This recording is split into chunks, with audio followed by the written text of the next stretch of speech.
School attendance app కొత్తగా update అయ్యి ఉన్నది. 2.3.6 వర్షన్. ఈ వర్షన్లో మనకి కొత్తగా విద్యార్థుల హాజరుని సబ్మిట్ చేసేటప్పుడు మనకి వాళ్ళ ఆబ్సెంట్ ఉన్నట్లయితే ఆబ్సెంట్కి గల కారణాలని సెలెక్ట్ చేసి సబ్మిట్ చేయవలసి ఉంటుంది. ఇది ఎలా చేయాలో ఇప్పుడు మనం చూద్దాం. ఏ ఆప్షన్స్ని సెలెక్ట్ చేసుకోవాలనేది. దీనికోసం మనం స్కూల్ అటెండెన్స్ యాప్లో నా ఐడి పాస్వర్డ్తో లాగిన్ అవ్వాలి.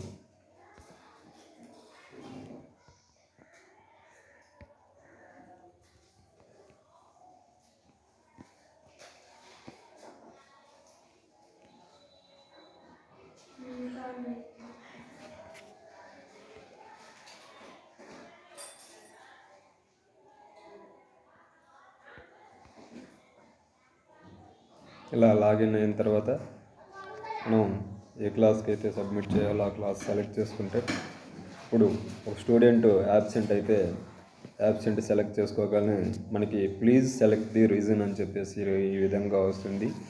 దీనిలో మనకి 4 ఆప్షన్స్ ఇచ్చారు. Not feeling well, duplicate student, left the school, school changed. మనకి ఈ 4 ఆప్షన్స్లో ఫస్ట్ది నాట్ ఫీలింగ్ వెల్ అంటే విద్యార్థి ఆరోగ్యం బాగలేక ఏదో ఒక రీజన్తో ఈరోజు మాత్రం ఆబ్సెంట్ అయి ఉన్నారు. డూప్లికేట్ స్టూడెంట్ అంటే స్టూడెంట్ డబుల్ ఎంట్రీ ఏమన్నా అయినట్లయితే అది ఆ పేరు ఇక్కడ చూపిస్తున్నట్లయితే ఈ ఆప్షన్ సెలెక్ట్ చేసుకోవాలి. ఇట్లా డబుల్ ఎంట్రీ ఏమన్నా ఉన్నట్లయితే మనం ఆ పిల్లల పేర్లు తీసేస్తాం. అలాగే లెఫ్ట్ ది స్కూల్, మన స్కూల్ని వదిలేసి వెళ్ళినట్లయితే ఈ ఆప్షన్ సెలెక్ట్ చేసుకోవాలి. ఈ సందర్భంలో కూడా మనకి మన పిల్లల పేర్లు తీసేసి ఏ స్కూల్లో అయితే జాయిన్ అయ్యారో నెక్స్ట్ ఆ స్కూల్లో జాయిన్ చేసుకోవాల్సి ఉంటుంది.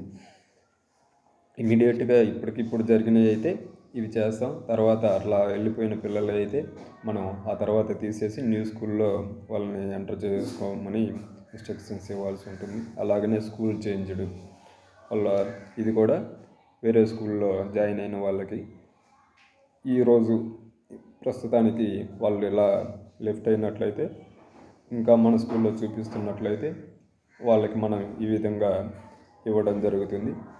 డైలీ జనరల్ ఆబ్సెంట్ ఉన్నటువంటి పిల్లలకి నాట్ ఫీలింగ్ వెల్ అని చెప్పేసి ఈ ఆప్షన్ని సెలెక్ట్ చేసి మనం సబ్మిట్ చేస్తాం. జనరల్ ఆబ్సెంట్ అన్నిటికి కూడా నాట్ ఫీలింగ్ వెల్ అని చెప్పేసి ఈ ఆప్షన్ మాత్రం మనం ఇవ్వడం జరుగుతుంది. ఈ విధంగా ఇచ్చి మనం సబ్మిట్ చేయాలి.